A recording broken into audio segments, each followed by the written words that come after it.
성찬식을 거행해 주시고 우리에게 마지막 날까지 그렇게 성찬식을 거행하라고 해서 우리 오늘 오전 예배 때 성찬식을 거행하였습니다.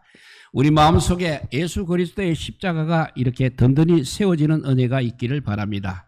우리가 살아가다가 보게 되면 때로는 고통스러운 일을 당할 때가 있을 것입니다. 또 힘들고 어려운 일을 당할 때도 있는 것입니다. 그럴 때마다 우리 마음속에 우뚝 서 있는 예수 그리스도의 십자가를 바라보시기 바랍니다. 예수님의 십자가는 어떤 상처라도 깨끗하게 치유해 주실 것입니다. 오늘 뜻깊은 성찬식을 통해서 우리의 마음속에 예수님의 십자가가 든든히 세워지는 은혜가 우리 모두에게 있게 되기를 바랍니다. 오늘 본문은 우리가 잘 알고 있는 내용입니다. 예수님께서 새로운 예식인 성찬식을 제정하시는 모습입니다.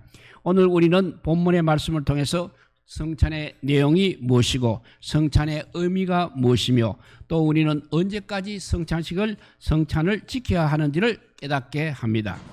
첫째로 성찬의 내용을 살펴보도록 하겠습니다. 성찬의 내용은 간단하게 두 가지로 되어 있습니다. 떡과 포도주입니다. 떡과 포도주가 성찬의 내용입니다. 본래 유월절에는 누룩이 없는 무교병을 먹었습니다. 그러나 누룩이 없기 때문에 맛이 없고 딱딱합니다. 포도주도 평소 마시던 포도주에 물을 많이 타서 하였습니다. 거룩한 예식이 술기운으로 해서 경건의 지장을 입으면 안 되기 때문에 많이 포도주도 묽게 했다고 합니다. 이처럼 성찬의 내용은 이렇게 조촐합니다. 그럼에도 불구하고 성찬이 지극히 거룩한 이유가 무엇이겠습니까? 오늘 22절 말씀입니다. 그들이 먹을 때 예수께서 떡을 가지사 축복하시고 떼어 제자들에게 주시며 이르시되 받으라 이것은 내 몸이니라고 하셨습니다. 여기에 여러 가지 동작들이 나오고 있습니다. 누가 떡을 가지셨습니까? 누가 그것을 축복하셨습니까? 그것을 떼신 분이 누구십니까? 제자들에게 나누어 주신 분이 누구십니까? 받으라고 말씀하신 분이 누구십니까? 이 모든 동작의 주인공 주어는 바로 예수님이십니다. 그리고 23절에 이어서 또 떡을 가지사 감사 기도를 하시고 그들에게 주시니 다 이를 마시매 했습니다.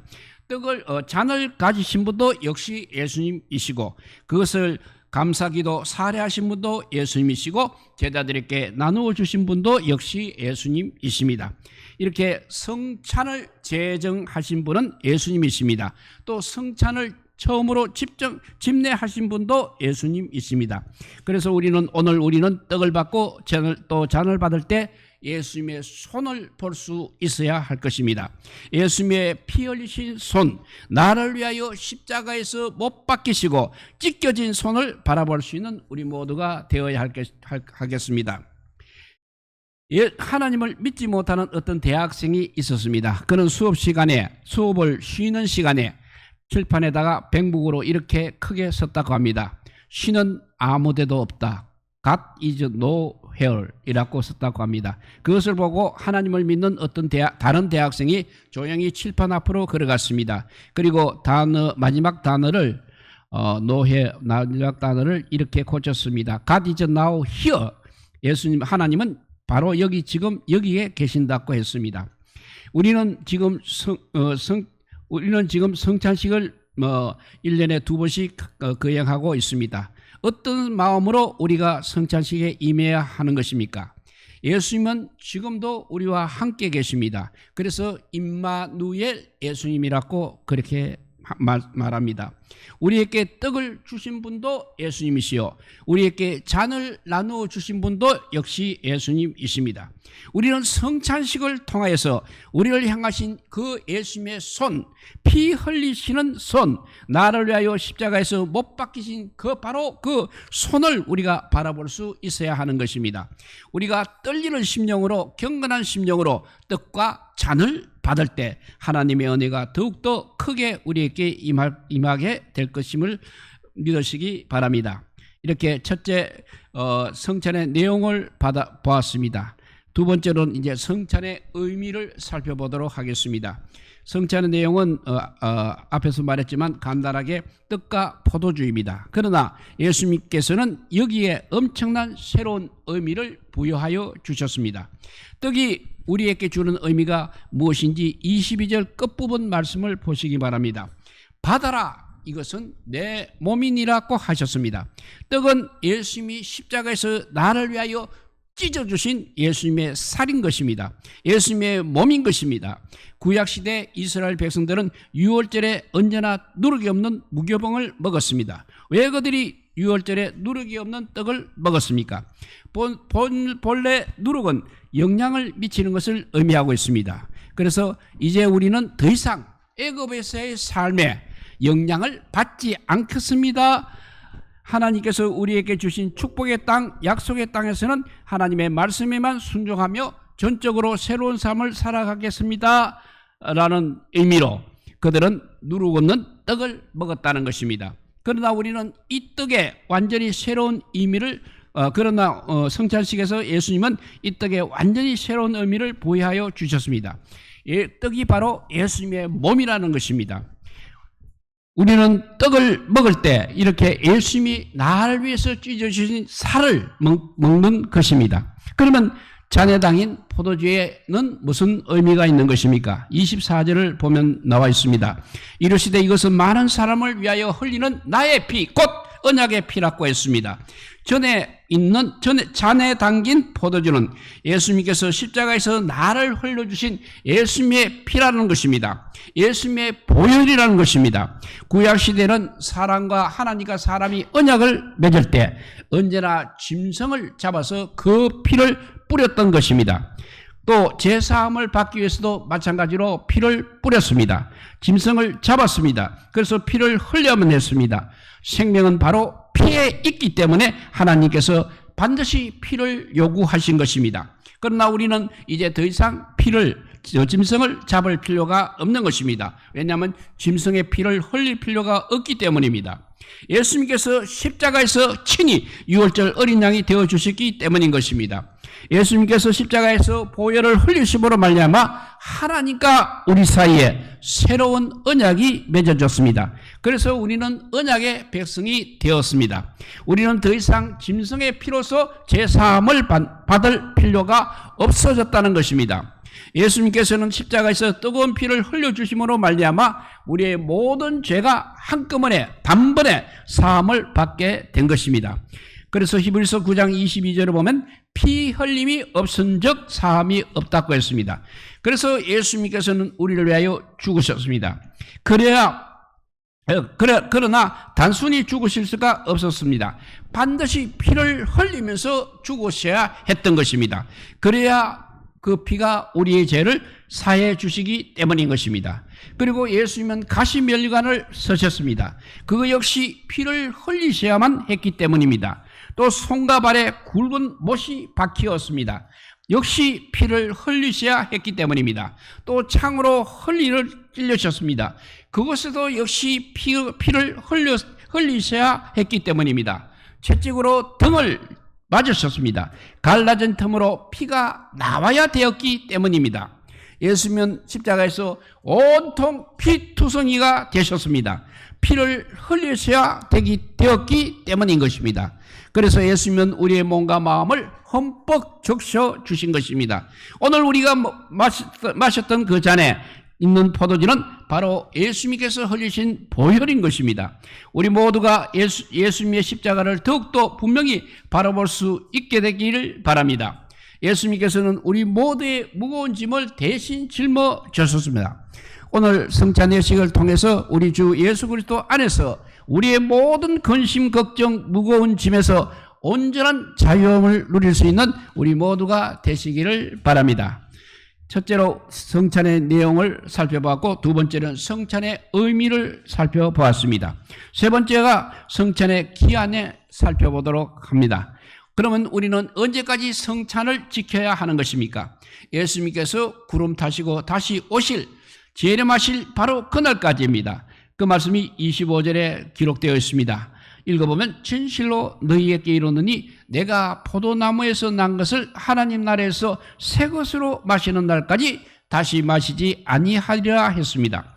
이 말씀을 통해서 예수님께서는 구약의 유월절 예식이 종료된 것을 선언하셨습니다. 예수님은 포도나무에서 난 것, 곧 포도주를 다시는 마시지 아니하리라고 말씀하셨습니다. 그래서 우리가 그때 하신 만찬을 최후의 만찬이라고 부르고 있는 것입니다. 더 이상 우리는 구약의 유월절을 지킬 필요가 없는 것입니다. 예수님께서는 자신이 십자가에서 우리를 위해서 죽으신 것을 기념하기 위해서 새로운 예식인 성찬을 이렇게 제정해 주셨습니다. 구약의 성도들은 유월절을 지켰습니다만 신약의 성도된 우리는 이렇게 유월절 대신에 성찬을 지키고 있는 것입니다. 그러면 우리는 언제까지 성찬을 지켜야 하는 것입니까? 하나님 나라에서 새 것으로 마시는 날까지입니다. 그러니까 예수님께서 구름 타시고 이 땅에 다시 오실 때 우리는 이제 공중으로 모두 끌어올라갈 것입니다. 그리고 계시록 19장 9절에서 말씀하신 바와 같이 우리는 영광 가운데 예수님과 더불어서 하나님 나라에서 어린 양의 혼인잔치에 참여하게 될 것입니다. 시간적으로 말하면 구약의 성도들은 유월절을 지켰다고 했습니다. 그리고 신약의 성도들인 우리는 성찬절을 지켜야 한다고 했습니다. 그러면 예수님이 다시 오시면 어떻게 되는 것입니까? 그때 우리는 하나님 나라에서 어린 양의 혼인잔치에 참여해서 새 것으로 먹고 마시게 될 것입니다. 그러나 그때까지 교회는 하나님께서 명하신 성찬 예식을 거룩하게 계속해서 지켜나가야 될 것입니다. 고난주간에 정작 죽어야 마땅한데 예수님이 죽으심으로 말미암아 대신 살아나게 된 정말 운 좋은 사람이 한 사람이 있었습니다. 그 사람은 바로 살인 강도 바라바였습니다. 이 1950년도 스웨덴의 작가 라게르 커비스라는 사람이 살인 강도 바라바의 핵심을 다룬 작품 바라바를 발표했습니다. 그는 그 작품으로 인해서 그 다음 해인 1951년 노벨 문학상을 수상하게 되었습니다. 그 내용은 간단합니다. 바라바는 예수님께서 십자가에 달리실 때 군중들에게 섞이지도 못하고 멀리서 예수님의 십자가를 바라보았습니다. 만약 예수님이 아니셨다면 자기가 마땅히 그곳에 매달렸어야 했을 것입니다. 예수님의 십자가를 바라보는 살인강도 바라바는 마음이 아팠습니다. 아무리 그가 흉악한 죄인이었지만 자기 때문에 어려운 사람이 대신 죽어야 한다는 사실이 매우 고통스러웠습니다. 내가 이렇게 살아서는 안 되는데 하면서 해안의 정이 그의 마음속에 맴돌기 시작하였습니다. 그리고 며칠이 지났습니다. 사람들 사이에 이상한 소문이 나돌기 시작했습니다. 분명히 예수님께서는 십자가에서 죽으셨습니다. 그런데 다시금 살아나셨다는 소문이었던 것입니다. 바라바는 그 사실을 좀 더 파악하기 위해서 예수님의 제자들과 접촉하기를 원했습니다.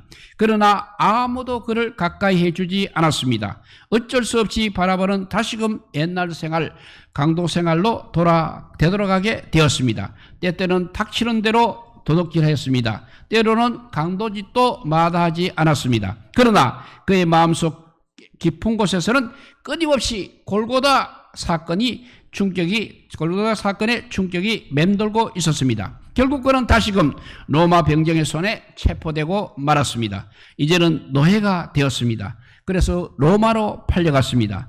거기서 바라바는 노예 생활을 하는 가운데 아주 독실한 기독교인 한 사람을 만나게 되었습니다. 바라바는 바로 그 기독교인에게 감화를 받게 되었습니다. 그래서 바라바는 노예 생활을 하는 가운데 비로소 기독교인이 되었던 것입니다. 예수님을 믿는 신앙이 되었다는 것입니다. 우리가 잘 아는 대로 그 즈음에 로마의 황제 네로는 반정신병자가 되어버렸습니다. 그래서 네로는 로마시가지에 불을 질렀습니다. 그리고는 그 책임을 기독교인들에게 돌렸습니다. 그때 많은 기독교인들이 체포를 당했습니다. 바로 그때 바라바도 스스로 이렇게 소리를 질렀습니다. 나는 기독교인입니다. 나를 잡아가시오. 처음에는 아무도 그를 믿지 않았습니다. 그러나 결국 바라바는 스스로 체포를 당했던 것입니다. 로마의 원형극장 안에 있는 수많은 십자가들이 서 있었습니다. 기독교인들은 죽어가면서도 서로가 서로를 위로하였습니다. 하나님 나라의 소망을 이야기하면서 서로를 격려했던 것입니다. 그러나 아무도 바라바에게만큼은 말을 걸어주지 않았습니다. 그들에게 있어서 어디까지나 바라바는 살인 강도에 지나지 않았던 것입니다. 흉악한 범죄자였던 것입니다. 그래서 바라바는 끝까지 고독했습니다. 아무도 그에게 말을 걸어주지 않았기 때문인 것입니다. 그런데 그런 가운데 밤이 깊어왔습니다. 구경꾼들도 다 지나갔습니다. 어두움을 밝히고 있던 횃불도 이제 하나둘씩 꺼져가고 있었습니다. 십자가에 달려서 순교하는 사람들도 역시 숨이 다 멈추어졌습니다. 그러나 살인강도 바라바만 홀로 생명이 남아 있었습니다. 그러다가 바라바도 기운이 진했던 것입니다. 그는 마지막으로 어두운 밤하늘을 바라보면서 이렇게 외쳤습니다. 오 주여, 내 영혼을 당신의 손에 부탁하나이다 하면서 바라바도 역시 조용히 숨을 거두게 되는 것입니다. 이것이 그 소설의 줄거리인 것입니다. 사랑하는 성도 여러분, 오늘의 바라바가 누구이겠습니까? 이 시대의 바라바가 과연 누구나 말입니까? 바로 나고 바로 우리라는 것입니다. 나 때문에 예수님이 돌아가셨습니다. 예수님 때문에 내가 다시 살게 된 것입니다. 바라바의 마음속에 있었던 고통, 아픔, 희한의 그 정이 오늘 우리에게도 있게 되기를 바랍니다. 다른 사람은 몰라줘도 괜찮습니다. 일생 동안 고독한 십자가의 길을 걸어가도 좋습니다. 우리 하나님만 알아주면 되는 것입니다. 예수님만 알아주시면 되는 것입니다. 오늘 우리가 성찬에 임하면서 하나님과 나와의 관계를 바르게 정직하게 되기를 바랍니다. 그래서 언제 예수님이 우리를 부르실지라도 오 주여, 바라바처럼 오 주여, 내 영혼을 당신의 손에 부탁합니다 라고 고백하면서 예수님의 품에 안길 수 있는 우리 모두가 되시기를 우리 주님의 이름으로 축복드립니다. 기도하겠습니다. 사랑의 하나님, 감사합니다.